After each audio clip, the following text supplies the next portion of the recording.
هیوادوالو سلامونه او احترامات مې ومنئ. نن په یو عجیبه مخمسه کې موږ تاسو مسلمانان ټول قرار لرو، بالخصوص زه پخپله. خلک چې کله جهاد کامیابیږي، مجاهد فتح ترلاسه کوي، خوشحالي اظهاروي او په حساب یو د بل خولې خوږوي او د اسلام بیرغ اوچتېږي. اما متاسفانه څنګه چې ما په مخکنیو برنامو کې تاسو ته وویلې چې زه د ده نتیجه ښه نه ګورم او د ده نه یره لرم چې د دې کامیابېدلو سره لویه ناکامي په سیمه کې د مسلمانانو شروع کیږي او مسلمانان هر څه خپل د لاسه ورکوي. په ده باندې د هر خوا نه ځینې انتقادات راغلل، خو اکثرا هغه دوستان دي چې هغې هغه فهم و دانش ډېر ټیټ دی، هغې په دې مسایلو نه پوهېږي. هغې صرف دغې ته ګوري مجاهد دی تورې اخیستې وه د اسلام په لاره کې او کامیاب شو. کامیاب خو شو، دغه سوریه چې یو لویه اسلامي خاوره ده، آیا دا به د همدا شکل کې پاتې شي؟ آیا عراق به په دغه شکل کې پاتې شي؟ آیا لبنان به په دې حال کې پاتې شي؟ هغه ناکامي چې د اسلام خاوره د لاسه ورکړي او اسلام د ناکامۍ سره مخکې د هغه کامیابي څه پکار ده؟ همدا علت دی چې زه په ده باندې د خوشحالۍ نه زیات خفګان مې زیات دی او خفګان مې په ده دی چې د هغې غټ دلیل دا دی که چېرته دا کامیابي د اسلام یو دښمن پکې ناکام شوی وی نو اسرائیلیانو به مټیان نه ایښل، اسرائیلیانو به اتن نه اچو.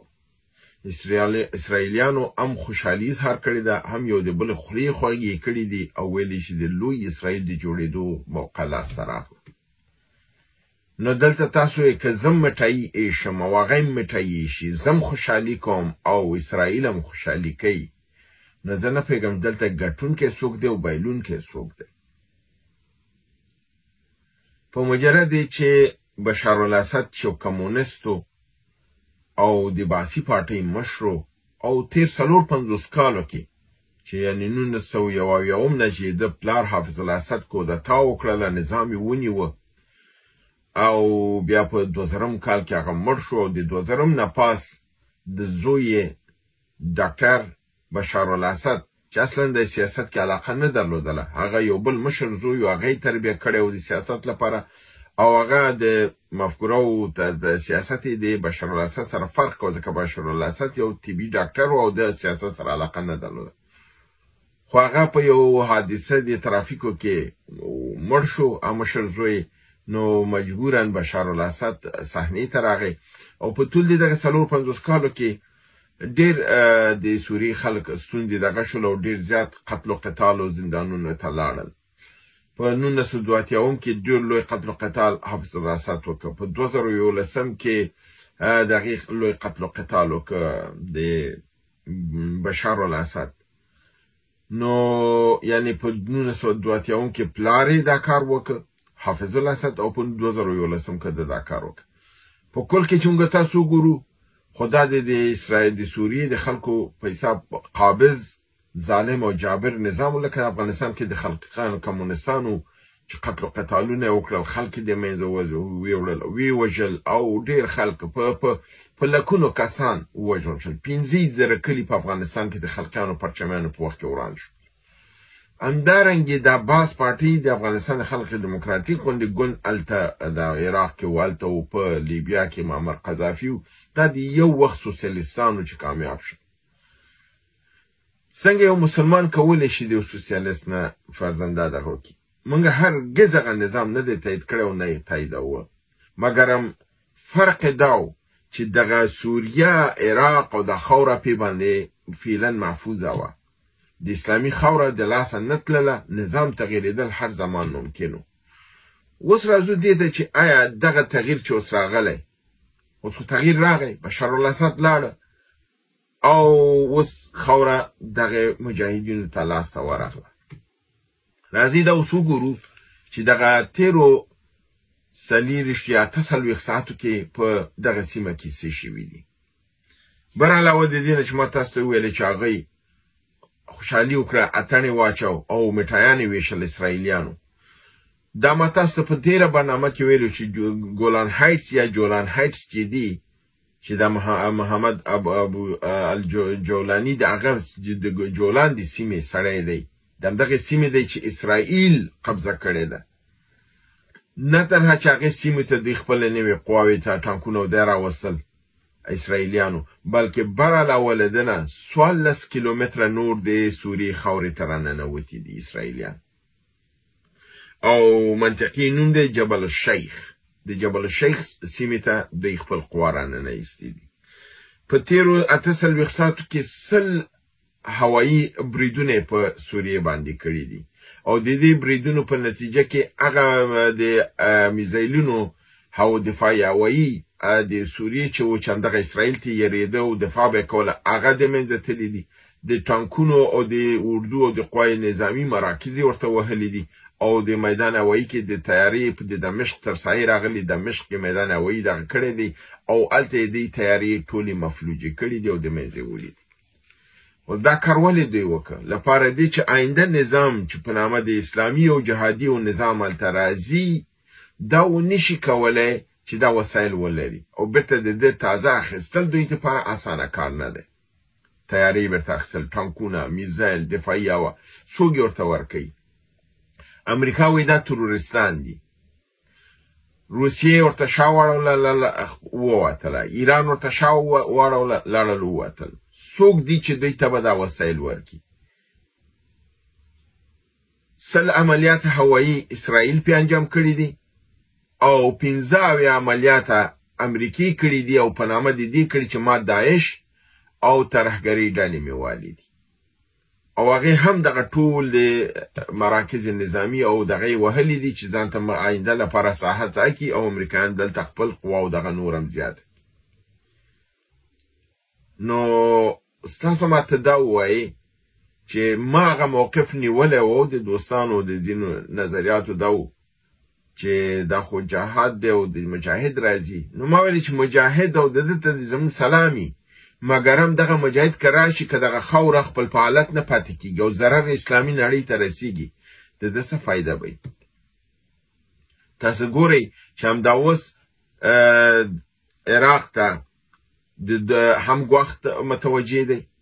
2000 اردو د تیر نظام د بشارالاسد د نظام اردو پرون عراق ته د خپل ټانکونو او د وسایلو سره ننوتل او صدر اعظم د عراق دوی ته دروازه خلاصه کړله او دا اردو هلته ځای په ځای شوله. دا اردو به بیرته د سوریې په مقابل کې استعمالیږي. ترکیې نوې قوا شمال د سوریې ته راننیستلې او کوم سیمه کې د دې قوا راننوځي هغه سیمه به د دوی تر ولکې لاندې شي.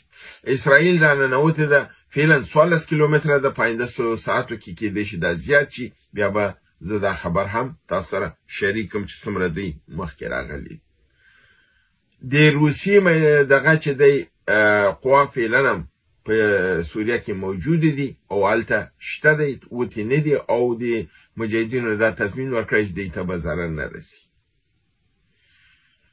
د عبدالباري عطوان د اوسنۍ تازه خپرونې او خبرو په اساس هغه وایي چې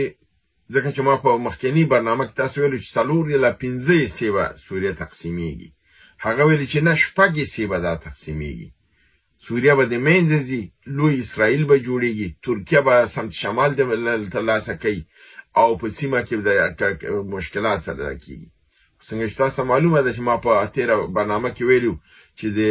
ایران او د روسیې په موقف کې 380 درجې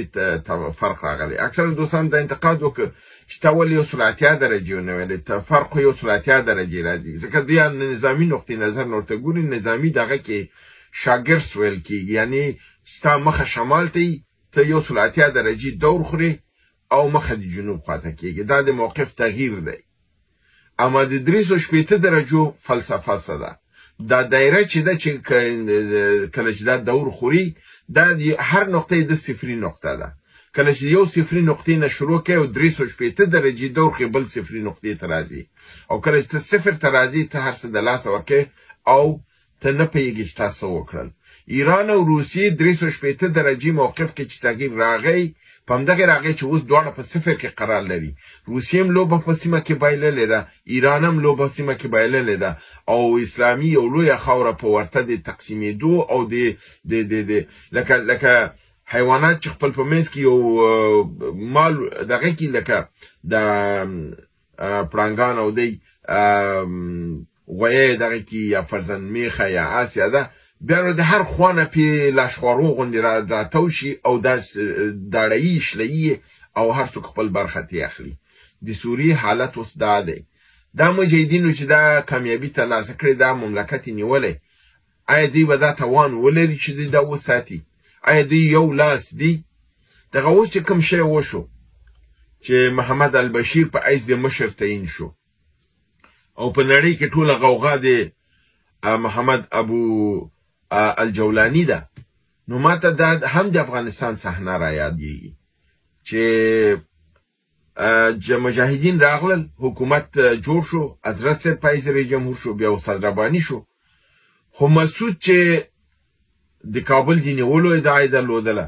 په نړۍ کې د هغه نوم او وزیر دفاع شو او رئیس جمهور بل څوک شو، اما قدرت د هغه په لاس کې و او دغه و چې تضاد د قدرت په منځ کې راغی او افغانستان د کورني جنگ خواته لاړه. ماته دغه لوبه اوس هلته ښکاري چې الجولاني خو په صحنې ته رانغی، خبرې الجولاني کوي، صحنه د سیاست کې الجولاني دی، مګر قدرت اوس فعلا انتقال شو دغې ته محمد البشیر ته. دا په خپله یو لویه ستونزه ده. بل دا د دوی یو لاس نه دي، یو حرکت نه دي، دوی مختلف ګروپونه دي او دا مختلف ګروپونه به خپل سهمیه غواړي او دا سهمیه چې ورنه کړلی شي دې نه به ګاونډیان استفاده کوي. معذرت غواړم. راځو دې ته چې د دغې بدلون نه څوک څه ګټه اخلي. په سیمه کې د کلي د تغییر نه ترکیې مخالفین غواړي چې د کردانو شمالي سیمه د منځه ویسي او د سوریې دغه سیمه د ترکیې د کنټرول لاندې اوسي تر څو ترکیه خپل امنیت او دته ګواښ احساس نه کړي. نو د لپاره دوی نوې تازه قواوې دې سیمې ته راننیستلې او دا سیمه په حساب ده. نو د اسلامي حکومت چې منځته اوس راغلی هغه د ده شي کې اوس فعلا هېڅ هم نشي ویلی، خاموشه دي. سره دې چې دوی امریکا ته او دوی ته ګواښ کړی دی چې تاسو باید د سوریې نه وځئ، خو دا ګواښ خو په یو قوت باید وشي، که قوت چیرته موجود دی. د جولان منطقه کې چې دوی دا دغه و چې دا د اسرائیل قبضه کړی دی په 1980 کې، دا د سوریې خاوره ده. اسرائیل نه تنها چې هغه بلکې دوی دننه نورم راننوتل. د ترتوس بندرګاه چې ده یا دغه چې هلته د روسیې قواوې دي، اوس دا دغه کېږي چې روسیه باید زما په نظر روسیه په هېڅ قیمت د هغه ځای نه نه ځي. د هغې ځای نه تګ د روسیې سیمه امریکې او غربي نړۍ ته پرېښودل دي، د یو لویه ستراتیژیکه منطقه د لاسه ورکوي او دا د روسیې لپاره یو حیاتي ارزښت لري.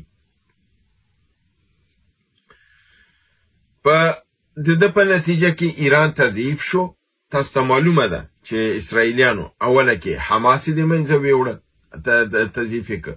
بیا یې حزب الله د لبنان تضعیفه کړله، بیا دوی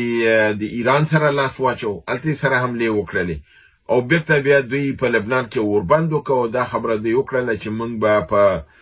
دغې کې ایران سره باید جنګ وکړو. هغه جنګ په سوریه کې و او دا ترتیبات د دوی د مخکې نه نیولي وو. ځکه خو نن هغې مټایان یې شي، ځکه خو نن هغې خوشحالي کوي. نو زه فکر کوم که اسرائیل هم مټایي شي، مجاهد هم شي، ما ته معلومه نه ده چې څوک برنده دی څوک بایلونکی دی. خبره دا ده چې دا جنگ د سوریې د ایران په اړه و، ایران دلته لوبه وبایلله او لوی ترین تغییر چې په سیمه کې راغی هغه دا و چې د تېرو 450 کالو نه اقلیت د اهل تشیع چې دا نظام لاس کې و، دا اهل تسنن ته چې اکثریت د سوریې د دوی لاس ته ورغی، د ده بابت نه د یو تغییر دی کلي چې حق اقدار ته ورسېده. خو موږ تاسو ته څنګه چې ما تېرو برنامو کې تاسو ویلو چې اوس دلته مسله د شیعه او سني نه ده، دلته مسله د اسلام ده او په کل کې دواړه ضربه کیږي، هم تشیع ضربه خوري، هم تسنن ضربه خوري، هم اسلام ضربه خوري، هم دغه خاوره په دې شکل کې نه پاتې کیږي. که پاتې شي موږ به د الله شکرانه ادا کړو او الله دې وکړي چې د الله تدبیر په دې سیمه کې بل څه وسي. دا زموږ خبرې د الله غلطې وباسي، موږ د خبرې د الله ناقصې وباسي او دا خوره د الله محفوظه کړي. نو په دې اساس په سیمه کې اوس دا دغه کیږي چې د ده نه پس وار د ایران دی. خو زما دغه دا دی چې د ده نه پس وار د ایران نه دی. زه فکر کوم چې کومه لوبه چې تاسو ګورئ په افغانستان کې جهاد روانو او دلته په نتیجه کې امریکې ووتله او ښارونه د مجاهدینو لاسه ورته اسلامي نظام راغی. په سوریه کې همدارنګې بشار الاسد مقاومت ونه که، عسکر خپل شاته ویوړل. ویل کېږي چې د ایران، روسیې او د ترکیې ترمنځ چې شاته اسرائیل او امریکا خبرې وشولې، ځکه روسانو او ایرانیانو خپه ویستله او دغه ښارونه ډېر زر زر سقوط وکړه او دا نظام راغی تر څو دلته هم د یو تشنج او بد حالت شو، ځکه په هغه حالت کې دوی خپل هغه اهداف ته امریکایان او اسرائیل نشو رسیدلی، اما اوس دوی فکر کې خپل اهداف ته رسیږي. د ده نه پس تاسو ایران کې د نظامی جبهې وجود نه لري. ایران کې مقاومت په ایران د نظام په مقابل کې علني تظاهرات وجود نه لري، اما پاکستان کې تظاهرات وجود لري، نظامی مقاومتونه وجود لري. ټي ټي پی لګیا دي، ډېرې سیمې نیولې دي، اقتصادي وضع خرابه ده، نظام برهم و درهم شوی دی، خپل هغه اصلي دغه لاس کې نه دی. په دغسې تضعیفي نظام کې دغه عمل چې تاسو په افغانستان کې وکړه، دا چې تاسو سوریه کې وکړه، چې یو ځلې مجاهدینو حرکت او ښارونو سقوط وکړ او نظام بدل شو. ما ته دا سیناریو په پاکستان کې ښکاري. بل پلان د دوی دا دی او امریکا دا تغییر په دې سیمه کې غواړي او دا دلته هم ځکه دې کې د اسرائیل علاقه ده. اسرائیل هم غواړي چې د پاکستان اتومي قدرت او دا اردوی چې ده دا د منځه لاړ شي، دا په نهایت کې خپل ځان ته خطر بولي هغه، او امریکا هم د ځان ته خطر بولي لپاره دی چې دوی د چین او د روسیې سره نزدېکت حالت کې دي. نو امریکا د دې په دغه کې نه ده، امریکا غواړي دا وویل شي. هغه شی چې خلک فکر کوي چې دغه نوبت به د ایراني، زه فکر کوم نه، نوبت د پاکستان دی. مجاهدین موجود دي، ازادي غوښتونکي ډلې موجودې دي، اقتصاد خراب دی او په ډېر لږ اوچتېدلو سره پښتونخوا به سقوط وکړي، بلوچستان به سقوط وکړي، سند به سقوط وکړي او دا رقم دا نظام به د منځه راشي او اتوم به په امریکا تېنه واخلي او دلته یو اتومي قدرت به نظام اسلامي د منځه لاړ شي. اما دې معنا دا نه ده چې د ایران وار به نه راځي، د پاکستان نه پس به د ایران واري او ایران به وهل کېږي. نو دغه په سیمه کې ډېرې لویې لوبې دي. کوم شی چې ما لپاره د قابل د جلب توجه و پس له دې نه چې مجاهدین دمشق ته ننوتل، هغه دا چې دوی اول لوی ښه کار چې وکړه چې د صدراعظم د سوریې محمد غازي الجلاني په حیث د صدراعظم موقت ورته ویل خپل کار ته ادامه ورکړه او کابینه مه منحلوه تر څو چې موږ خپل تصمیم ونیسو او نظام جوړول ده. دا یو مثبت قدم. دا کار موږ افغانانو ونه کړ، نه په اول ځل کې نه په دویم ځل کې. دویم کار چې دوی وکړي، دوی بیرغ اسلامي سپین دی او کلمه توحید پې باندې لیکل شوې ده، لکه د اسلامي امارت بیرغ باندې تک سپین او کلمه توحید ده پې. دلته دوی خپل بیرغ ونه ځړاوه په ټولو سیمو. ویل چې د سوریې کوم بیرغ چې دی دا د سوریې د خلکو بیرغ دی او ملي بیرغ دی. کومه فلسفه چې طالبان وړاندې کوي چې هغه بیرغ لاندې ظلم شوی دی ځکه موږ هغه لرې کړ. 450 کاله په سوریه کې د هغې بیرغ لاندې ظلم شوی و. اما ګورې هغوی هغوی دا بیرغ لرې نه کړ. زمونږ بیرغ چې د پیړیو نه زمونږ بیرغ دی دا سور و شین و تور او د غزا بیرغ دی. د ده بیرغ تر لاندې انګلیسانو ماته خوړلې ده. د بیرغ لاندې نوی نظام د جهاد په نتیجه کې راغلی ده. د بیرغ تر لاندې روسانو ماته خوړلې ده. نو امریکایانو که بیرغ نه استفاده کړې وه، د دې معنا خو نه امریکایان خو په افغانستان هم راغلي وو، افغانستان نه به مونږ تېر شوی وی. دا کار غلط و زمونږه، مونږ خپل نه او خلک په دې باندې خبر. ګورې د خلکو زړونو راوړلو لپاره واړه شیان دي چې هغه به ته کوي. اسلامي امارت دا کار ونه که. اما ګورې دی مجاهدینو هلته دا بیرغ خپل بیرغ ونه ځړو، کلمت الله دغه بیرغ ونه ځړو، بلکې د خپل د سوریې ملي بیرغ دا که چې دا د خلکو بیرغ دی دا که. او د دوی هغه اردو کسان چې دي خپل دغه هغه هم دوی منحل اعلان نه که. مونږه په اول 1992 کې منحل که، په دویم کې منحصره دي چې دې نه ډېرې ډلې اوس فعلا ویل کېږي په څو سمتونو باندې وتې دي چې حتی کېدای شي روسان د دوی نه په یوکراین کې استفاده وکړي او ایران هم د دوی نه کېدای شي د اسرائیل په مقابل کې استفاده ځکه 2000 تنه خو ته پرون په علني موږ ولیدل چې عراق ته ننوتل خپل د موټرونو سره ټانکونو سره او هلته هغوی ورته ځای ورکړ نو خبره دا ده چې دا دوی چې ځای ورکړی دوی نه به دا استفاده کېږي د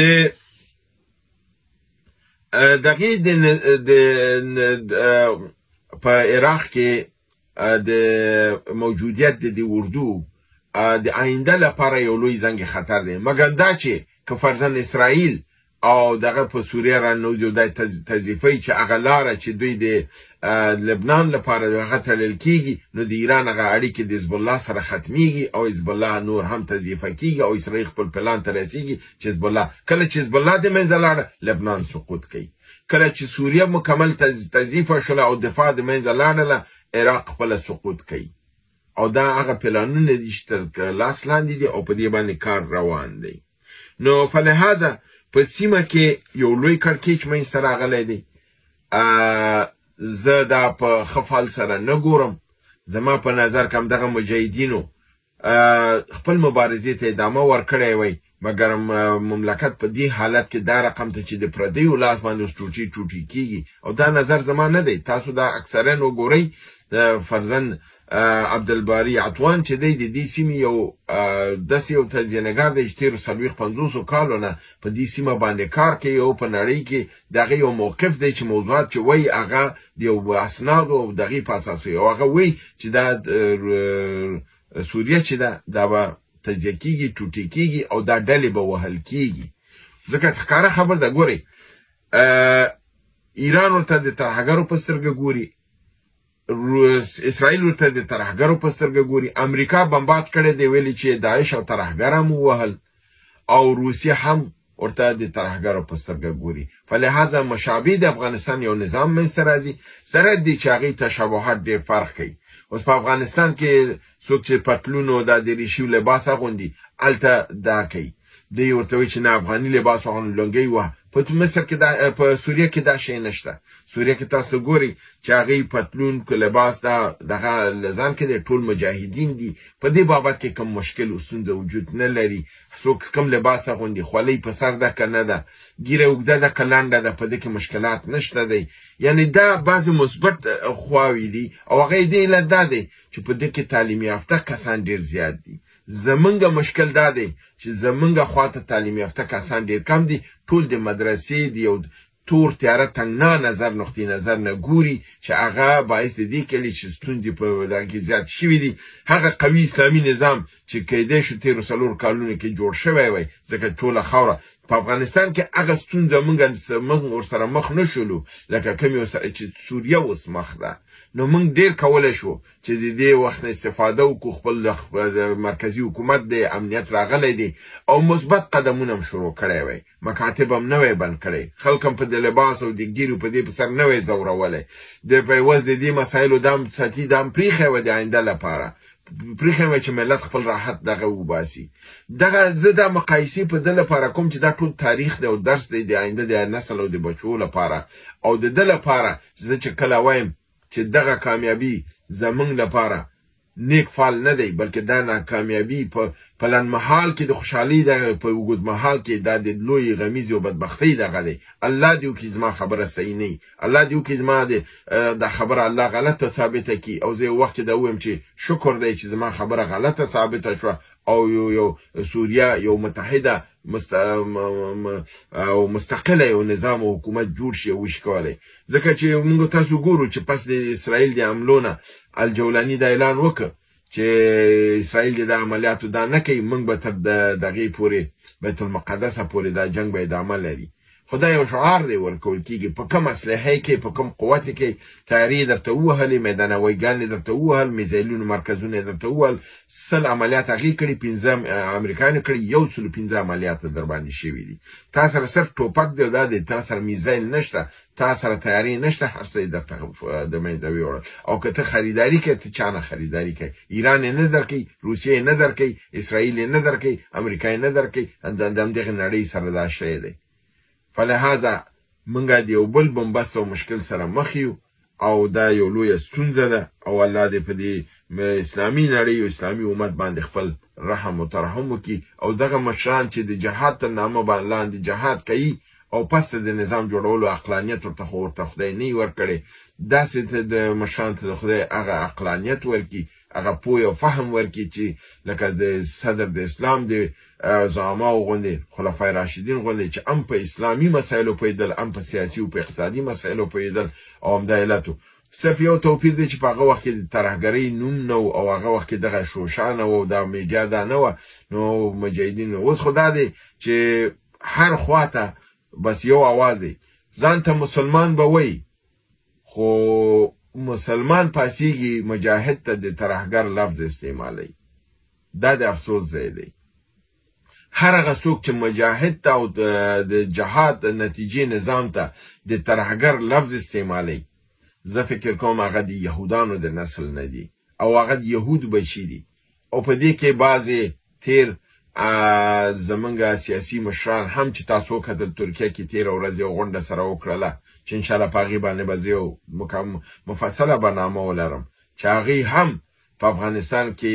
ډېرو ډلو ته د ترهګرو ډلو ویلې در حج هماغه ډلې وې چې دوی ترې نه پیسې اخیستلې او د خپل ځانونه یې چاق کړل ډېر د افسوس ځای دی دا کسان چې د جهاد ته د ترهګرۍ خطاب کوي او د افغانستان مجاهد ملت ته یا د فرزندې سوریې مجاهد ملت ته دې ته د ترهګر دغه کوي دا په خپله د یهود بچي دي او دوی اصلا قرآن ته عقیده پې نه لري او د قرآن مغز چې دی جهاد دی کله چې څوک جهاد په خلاف دغه کوي هغه په حقیقت کې د قرآن او د الله په خلاف ودرېږي او دا ښکاره دا خلک که دا پخواني والیان دي د افغانستان وزرا دي د کابینې